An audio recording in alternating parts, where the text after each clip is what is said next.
Shalom and welcome to another in our series of podcasts from Temple Beth Am, a dynamic center for conservative Judaism in Los Angeles.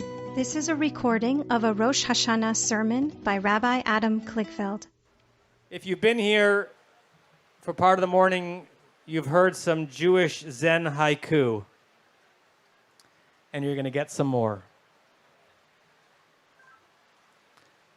Wherever you go, there you are, your luggage is, somehow in Detroit.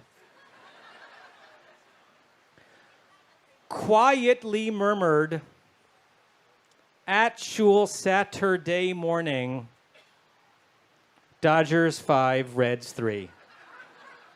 The original version of that was a little bit different, but I modified it for this crowd.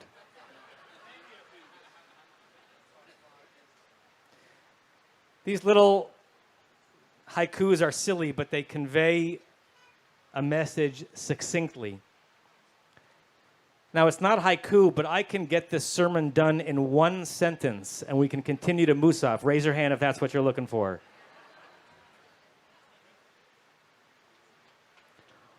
Hold your ideas lightly so that you can hold others, many others, closely. But let's dig in deeper. I want to start with a heart-wrenching piece of Torah-based wisdom from the luminous Rabbi Yitz Greenberg, a boundary-breaking Orthodox rabbi and philosopher. Tragically, his son JJ was killed in a bicycle accident in Israel some years ago.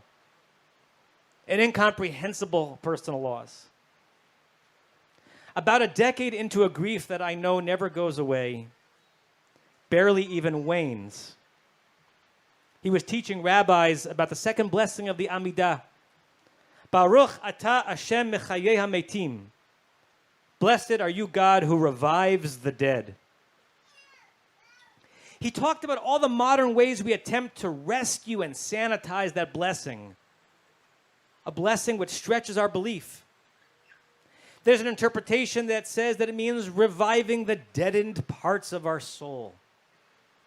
Or that it means we give a person a version of life, a version of forever life to departed loved ones by living out their values.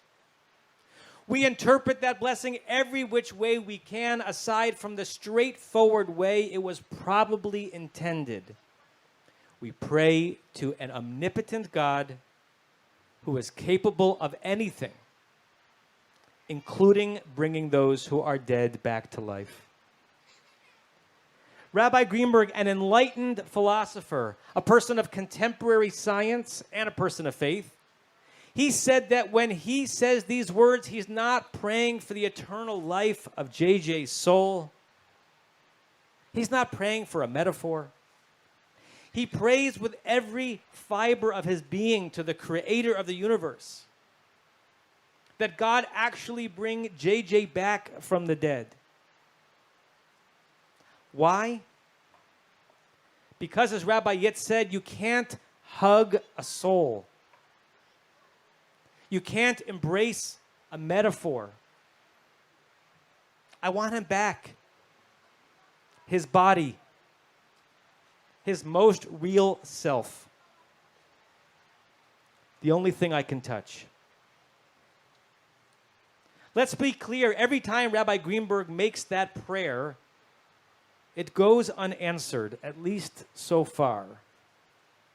And I don't know what consolation he gets with that prayer, but what I do know is available to him regarding his son, his memories, his thoughts, ephemeral and insubstantial things. They will never fill him up the way an actual physical hug with his child would. You cannot hug an idea. This sermon emerges from a place of pain within me, a pain at the broken state of our society and the ruptured state of many of our relationships. I know very few people who have not lost friends in recent years. And I don't mean just that they unfriended or were unfriended by some minor acquaintance on Facebook. No longer being exposed to every other person's perfect picture of a rainbow is no tragedy. But I mean dear and enduring bonds weakening or ending because one person can no longer tolerate the other person's political stance or religious stance or outrage or lack of outrage. I find that tragic. Jews who pray with the same siddur, no longer wishing to share a pew or a minyan with other Jews with whom they disagree. As if to say the Shema together requires alignment on anything other than that there is one God and we, Israel, are listening. I find that tragic. But it's becoming common. As our commitment to some of our ideas and ideals are getting stronger, they're also getting more brittle. And as such, our relationships with some of our dear ones are getting weaker, even convincing us that they were not so dear to begin with. We are hugging ideas, making it harder for us to hug people.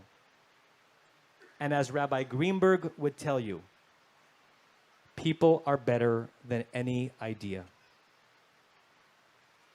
Can we hold our ideas proudly, but more curiously, more lightly? What I'm naming here is a very Jewish idea.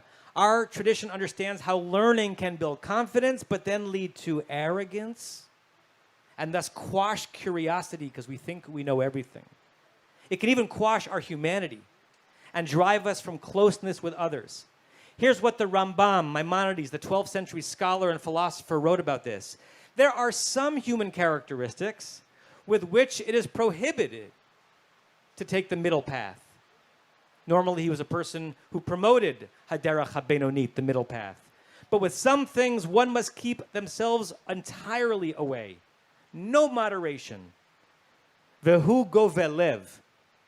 One of those ideas is arrogance, certainty. My translation being too in love with your own ideas about things.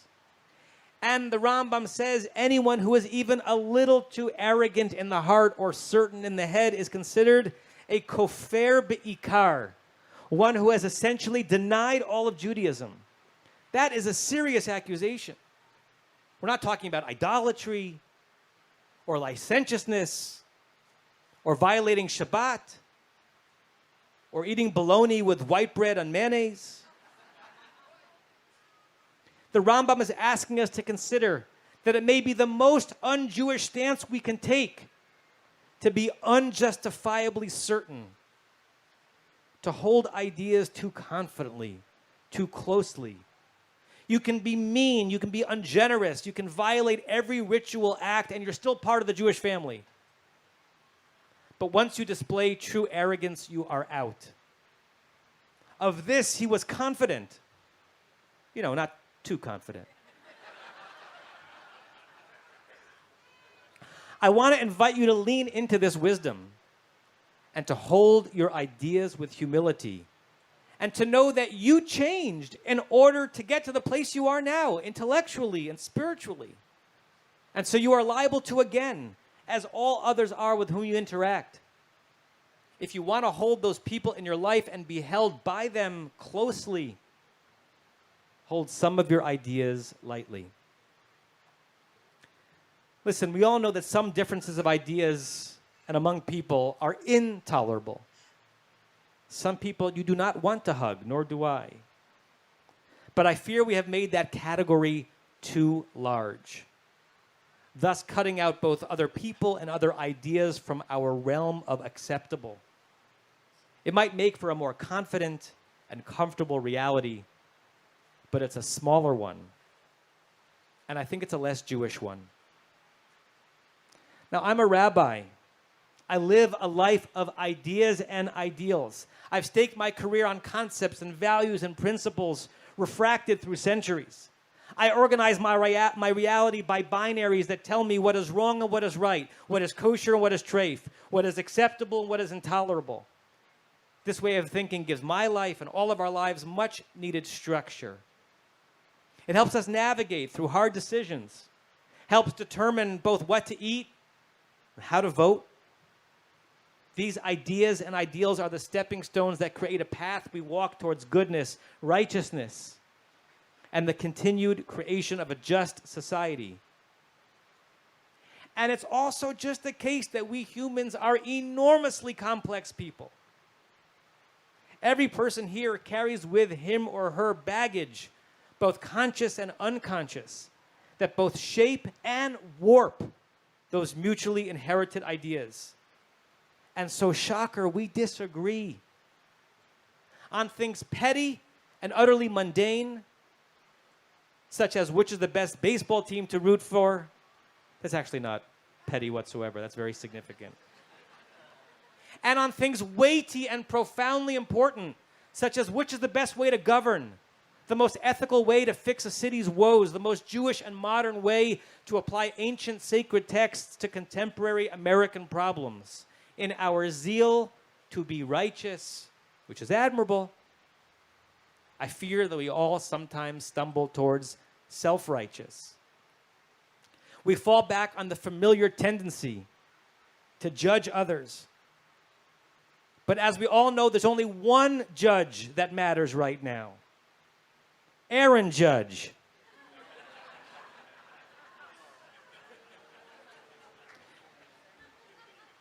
We assume that if that other person over there disagrees on this issue, or that politician, or this way of doing Jewish, or that way of doing American, it means that that person lacks ethics, or the ability to see or to think. They become intolerable. We hold our ideas so tightly in order to try to make the world a perfect place. When we do so, it makes it harder to hold people and to be held by them. You might be guided by an idea or a principle. But as Rabbi Greenberg noted, you can't hug one. And if you do hug your ideas, you become an ideologue on the short path to being an absolutist. And once there, fewer people will want to hug you. There's comfort in stasis, I know, but constancy is an illusion. We only think we live in the present tense. There barely is a present tense. The moment we think we grasp the present, we're already in the future, assessing the past. So holding on to whatever we think or feel in this moment is holding on to a certain type of nothingness. We should indeed have principles and values and try to live by them. But we should remember that flux is constant. And sands are shifting so quickly these days. Think of COVID, this nightmare we have been through and are still in on some level. Absolute orthodoxy articulated by experts one day, such as that we should wipe off groceries because the virus was easily spread with that type of contact, turned on its head self the next day, when the experts told us that it was our breathed particles of air that matters most. Nearly every public health official who went on record and every public leader who had made decisions based on their expertise could easily be set up in a split screen that could make one wary of authority, with the left side showing a video or written note naming a firm policy from one day, with the right side showing that same policy countermanded just a few days or weeks later. To me, these are not examples of egg on the face. To me, these are examples of the wisest amongst us, forced to make educated guesses on a preponderance of current opinion, and open to change when data changes, rather than stubbornly holding on to the last policy statement. How could we possibly have navigated this era had not sufficient world, national, regional, and local leaders been more committed to serving the good than they were in love with their own ideas and their own certainty? They held on to their ideas confidently, but also lightly. And thanks to them, we can hug one another again. William Goldman, the famous screenwriter, once turned heads when he said, "Nobody knows anything." It's, of course, a preposterous notion. Lots of people know lots of things. And to be clear, I'm not anti-expertise, nor propounding a sense of overarching relativism where every idea or interpretation of a fact has equal validity. But he was onto something shared by Hollywood executives, weather forecasters, and economists, all trying to make educated guesses, all staking their careers on possibilities, and all who sleep better at night if they and their supervisors are willing to hold their ideas confidently but lightly. Golding went on to say, quote, "Not one person in the entire motion picture field knows for a certainty what's going to work. Every time out, it's a guess, and if you're lucky, an educated one." I wish we could all be that honest with ourselves and with others when staking out an opinion, when sharing an idea. I wish we could hold our ideas more lightly, because again and again, it would help us hold others more closely. If you're hearing this and thinking that I'm talking just or even mostly about politics, lean in farther. If you think I'm saying you should not be proud of or act out or be an activist for your well-thought-out principles, then I'm not being sufficiently clear.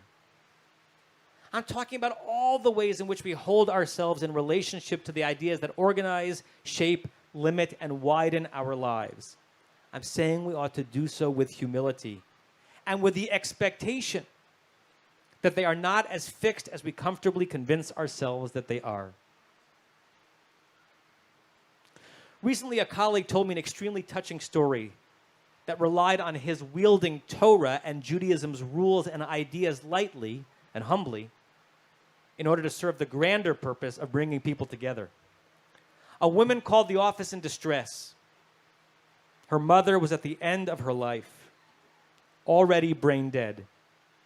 And her brother, who was a committed Jew for Jesus, wanted to come up from Florida to have a moment with her mother. Why? To convert her, to save her soul at the last minute. My colleague had no idea what to do. He called a few of his teachers at JTS, the rabbinical school. One of them reminded him of the Jewish notion that once one is brain dead, it is as if the soul has already left the body. Meaning it might be possible, for the sake of the tenderness of this moment, to consider her mother to be fully gone and thus worthy of mourning rituals, even though she was technically still alive. The woman met my colleague in the hospital. He remembers telling her, "Your mother can no longer give permission to him for any deathbed transformation. She will leave this world as a Jew. Let your brother have his moment." And though this was a very traditional rabbi, who in nearly every other sphere of his rabbinate would have moved very far away from conversion out of Judaism and would have held back the recitation of Mourner's Kaddish until a person was buried and until a minyan was present, though he held those as precious ideas and regulations, his pastoral instinct took over. He sensed that if he could help this woman see her mother as already gone, then there was nothing her brother could do to harm her. The two of them stood in the mother's hospital room. They recited Mourner's Kaddish. The woman accepted in that moment her mother's death, however technically premature, and so she could permit her brother to do whatever he wanted to do by her bedside with no rancor and no anger. In my colleague's words, his stretching of passionately held ideas and ideals served its purpose, and he would be proud to do it again. He held the tradition lightly so that he could let a woman hold her mother and her brother close. He was in good company, at least within our tradition. Think of the moment when the patriarch Jacob dies. Joseph's brothers stand before him and very obviously lie about their father and his wishes that Joseph forgive them for what they did. For Joseph, it must have been offensive on every level. As a powerful man representing the law of the land, the story could have been that Joseph stuck to his principles, hugged his precious ideas, and gave his brothers what they deserved.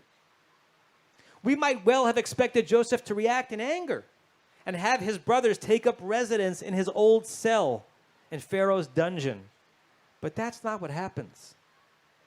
Joseph decides that when it comes to family, there are more important things than being right, no matter how right your ideas may be.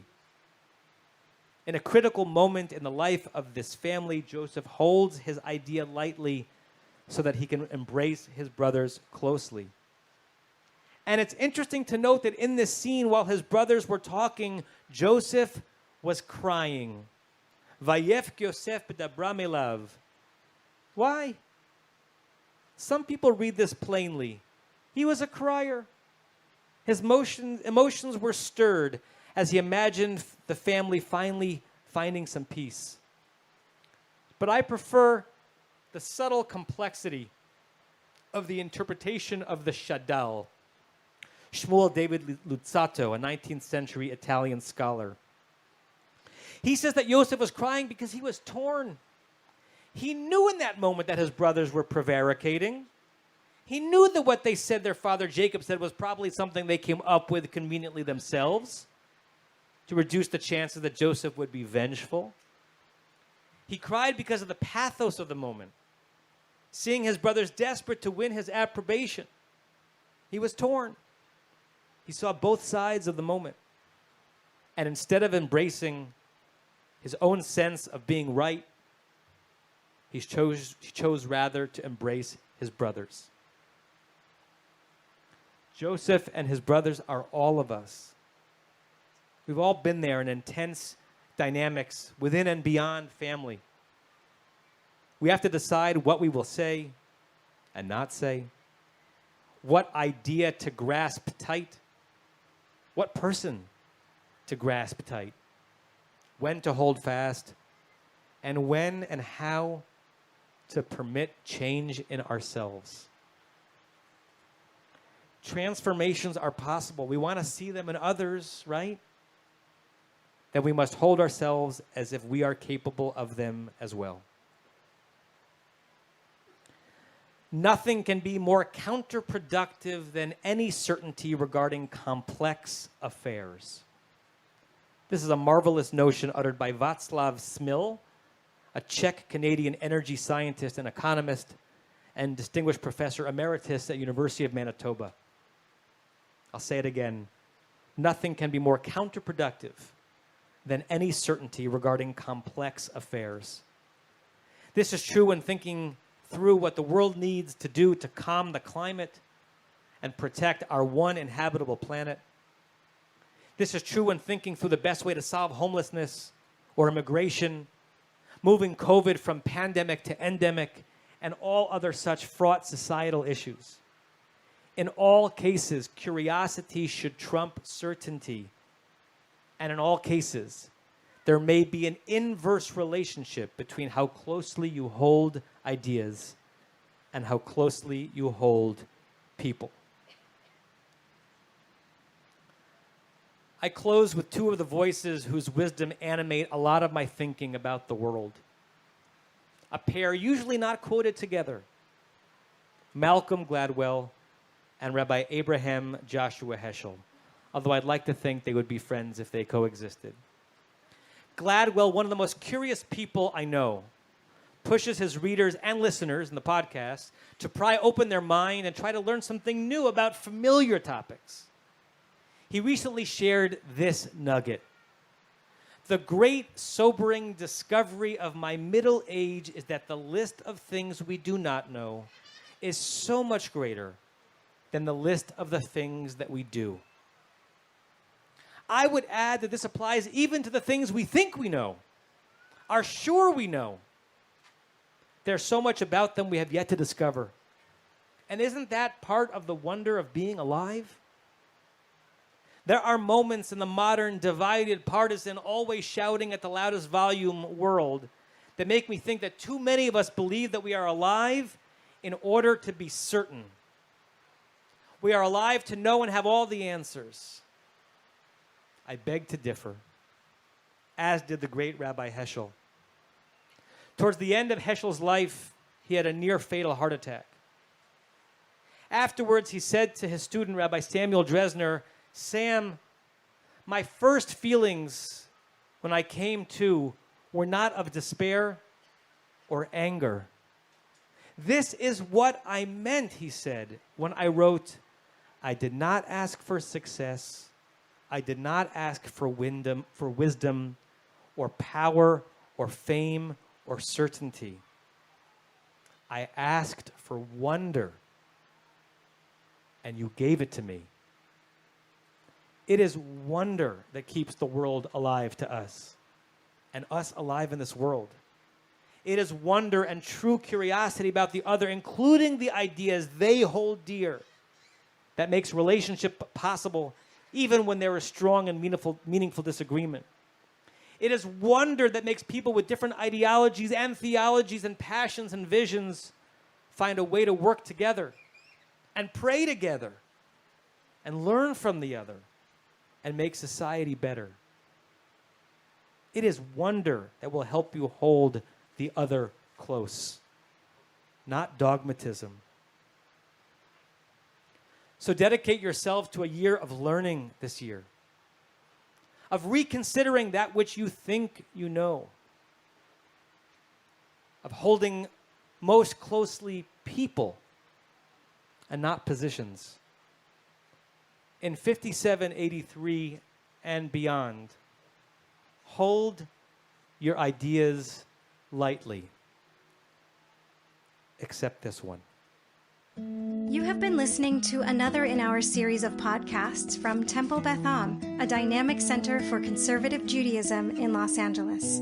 If you enjoy these podcasts, we invite you to write a review on the Apple Podcast site or wherever you get your podcasts. For more information about Temple Beth Am Los Angeles, go to tbala.org.